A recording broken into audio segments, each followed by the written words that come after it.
나이 먹을수록 자식과 멀어지는 부모의 특징 3가지. 이 말 조금 씁쓸하지만 많은 사람들이 속으로는 고개를 끄덕이는 주제입니다. 특히 은퇴를 앞두거나 이미 은퇴를 한 분들이라면 더 깊이 와닿을 수밖에 없죠. 평생을 가족을 위해 달려왔고 이제는 좀 쉬어도 되겠다 싶은 시점에 문득 이런 생각이 들 때가 있습니다. 왜 자식이 예전만큼 연락을 안 하지? 내가 뭘 그렇게 잘못했나? 그런데 여기서 중요한 건 이 거리감이 하루아침에 생긴 게 아니라는 점입니다. 오히려 은퇴 이후의 삶에서 그 간극이 더 또렷하게 드러나는 경우가 많습니다. 일할 때는 바빠서 몰랐던 관계의 온도가 시간이 많아지면서 더 선명하게 느껴지기 때문이죠. 오늘은 나이 들수록 자식과 멀어지는 부모의 특징 3가지를 이야기해 보려고 합니다. 혹시라도 내 이야기 같다면 지금부터라도 조금씩 방향을 바꿔보자는 마음으로 가볍게 읽어보셔도 좋겠습니다. 1. 나는 너 위해 살았다는 말을 반복하는 부모. 이 말 사실 틀린 말은 아닙니다.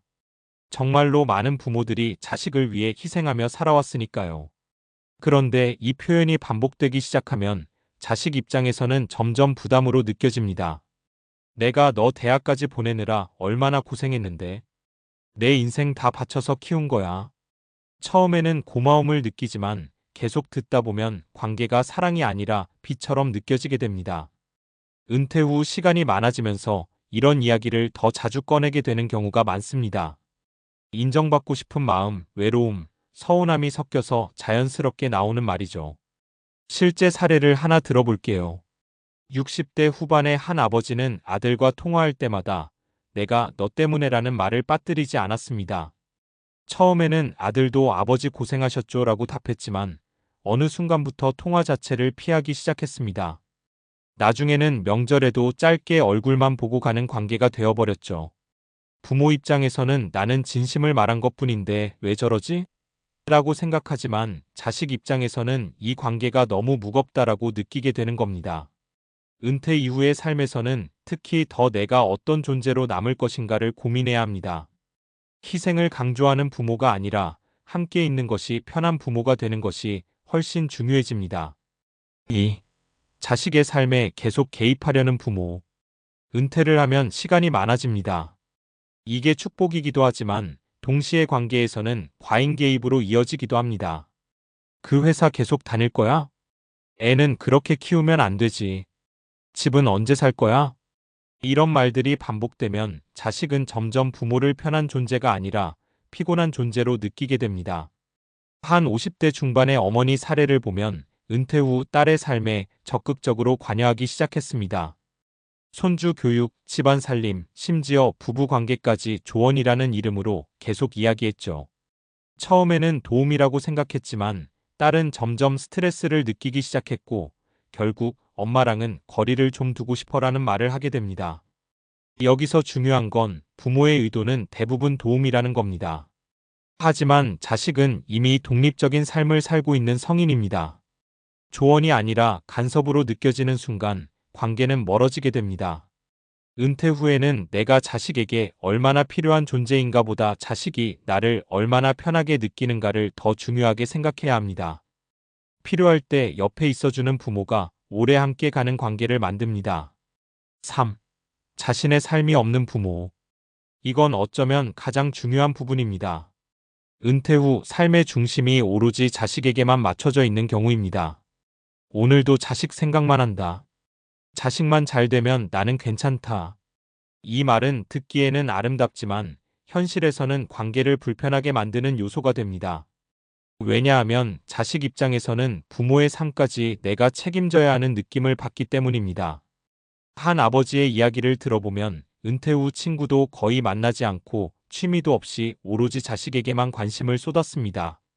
하루에도 몇 번씩 연락을 하고 답이 늦으면 서운해했습니다. 결국 자식은 부담을 느끼고 점점 연락을 줄이게 되었죠. 부모는 왜 나를 멀리하지? 라고 생각하지만 사실은 너무 가까이 다가간 결과일 수 있습니다. 은퇴 이후의 삶은 자식 중심이 아니라 나 중심으로 다시 설계할 필요가 있습니다. 취미를 만들고 친구를 만나고 나만의 시간을 즐기는 부모일수록 자식과의 관계도 오히려 더 건강해집니다. 마무리하며 결국 자식과의 관계는 나이가 들어서 갑자기 변하는 게 아니라 시간이 쌓이면서 자연스럽게 만들어지는 결과입니다. 은퇴는 그 관계를 돌아볼 수 있는 중요한 시기이기도 합니다. 자식을 붙잡으려 할수록 멀어지고 내려놓을수록 가까워지는 게 가족 관계의 묘한 특징입니다. 조금은 여유를 가지고 내가 없어도 잘 살겠지라는 마음으로 한 발 물러서는 것이 오히려 더 따뜻한 관계를 만듭니다. 은퇴 후의 삶은 끝이 아니라 또 다른 시작입니다. 그리고 그 시작에서 가장 중요한 건 자식과의 거리가 아니라 나 자신의 삶의 균형일지도 모릅니다. 앞에서 이야기한 세 가지 특징을 보면 결국 하나의 질문으로 모입니다. 왜 이런 일이 생길까? 단순히 성격 문제나 세대 차이로만 보기에는 비슷한 패턴이 너무 자주 반복됩니다. 사실 이 현상은 심리학과 뇌과학, 그리고 노년기 발달 이론으로도 꽤 설명이 되는 부분입니다. 이제는 조금 더 깊이 들어가서 왜 부모는 나이가 들수록 자식에게 집착하거나 관계가 어긋나기 쉬운지를 과학적 관점에서 풀어보겠습니다. 4. 역할 상실이 만든 관계의 왜곡. 사람은 누구나 역할을 통해 자신의 존재 가치를 확인합니다. 직장에서는 상사나 동료로, 사회에서는 구성원으로, 가정에서는 부모로 살아가죠. 그런데 은퇴를 하게 되면 이 중에서 가장 큰 축이었던 사회적 역할이 사라집니다. 심리학에서는 이를 역할 상실로 로스이라고 부릅니다. 문제는 이 공백을 어떻게 채우느냐입니다. 많은 경우 그 빈자리를 가장 익숙한 관계인 자식으로 채우려고 합니다.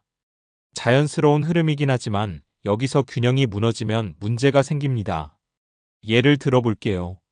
평생 직장에서 인정받던 한 아버지가 은퇴 후 갑자기 집에 있는 시간이 늘었습니다. 예전에는 바빠서 신경 못 쓰던 자식의 삶이 눈에 들어오기 시작했고 점점 의견을 내기 시작합니다. 처음에는 관심이었지만 점점 간섭이 되고 결국 갈등으로 이어집니다. 여기서 핵심은 자식이 변한 게 아니라 부모의 역할이 변한 것입니다. 은퇴 이후에는 새로운 역할을 의도적으로 만들어야 합니다. 그렇지 않으면 기존의 관계에 과도하게 의미를 부여하게 되고 그게 바로 거리감으로 이어집니다. 5. 뇌는 익숙한 관계를 더 강하게 붙잡는다. 나이가 들수록 사람은 새로운 것보다 익숙한 것에 더 끌립니다. 이건 단순한 성향이 아니라 뇌의 변화와 관련이 있습니다. 뇌과학적으로 보면 나이가 들수록 도파민 분비가 감소하고 새로운 자극에 대한 반응이 둔해집니다. 대신 이미 형성된 관계나 기억에 더 의존하게 됩니다. 그래서 부모 입장에서는 새로운 인간관계 만들기보다는 자식이 편하다. 이미 아는 사이니까 더 가까워지고 싶다. 이런 심리가 자연스럽게 생깁니다. 문제는 자식은 정반대 방향으로 움직인다는 점입니다. 성인 자녀는 독립성과 자율성을 중요하게 생각합니다. 심리학에서는 이를 개별화 individuation 과정이라고 하는데 쉽게 말하면 나는 부모와 다른 존재다라는 걸 확립하는 단계입니다. 이 두 흐름이 충돌하면 어떻게 될까요?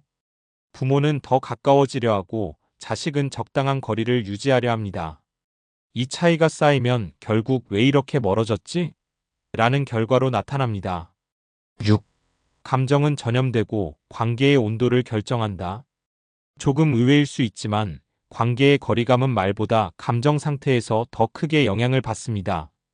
심리학에서는 정서 전염 이모셔널 컨테이전이라는 개념이 있습니다. 사람은 상대의 감정을 무의식적으로 따라가게 된다는 이론입니다. 은퇴 이후 외로움, 허전함, 서운함이 커지면 부모는 그 감정을 자식과의 관계에서 해소하려고 합니다. 그런데 이 감정은 말하지 않아도 전달됩니다. 예를 들어, 왜 연락 안 해? 라는 말 한마디에는 단순한 질문이 아니라 서운함, 외로움, 기대감이 다 섞여 있습니다. 자식은 이걸 느끼고 부담을 느끼게 됩니다. 그리고 자연스럽게 연락을 더 피하게 됩니다. 이게 반복되면 악순환이 됩니다. 부모 더 외로움 더 연락 더 부담. 자식 더 부담 더 거리둠 더 죄책감. 결국 서로를 생각해서 시작된 행동이 오히려 관계를 멀어지게 만드는 구조가 되는 겁니다. 정리해보면 지금까지의 내용을 한 줄로 정리하면 이렇습니다. 문제는 사랑이 부족해서가 아니라 방향이 어긋나서 생긴다. 부모는 더 가까워지고 싶어서 하는 행동이고 자식은 관계를 지키기 위해 거리를 두는 경우가 많습니다. 그래서 중요한 건 감정이 아니라 방식을 바꾸는 겁니다. 그래서 어떻게 해야 할까? 은퇴 이후의 관계를 건강하게 유지하려면 몇 가지 기준을 가져가는 게 좋습니다. 자식은 내 삶의 중심이 아니라 내 삶의 일부로 두기. 조언은 요청받았을 때만 하기. 연락의 횟수보다 만났을 때의 편안함에 집중하기. 무엇보다 나 자신의 일상을 먼저 채우기. 아이러니하게도 부모가 자신의 삶을 잘 살고 있을수록 자식은 더 자주 찾게 됩니다. 부담이 없기 때문입니다. 마무리. 은퇴는 단순히 일을 그만두는 시기가 아니라 관계의 방식이 바뀌는 시기입니다. 이 변화를 자연스럽게 받아들이고 조금만 방향을 조정하면 자식과의 관계는 오히려 더 깊어질 수 있습니다. 붙잡으려 하지 않아도 머무는 관계, 설명하지 않아도 편안한 관계. 그게 결국 우리가 원하는 가족의 모습 아닐까요?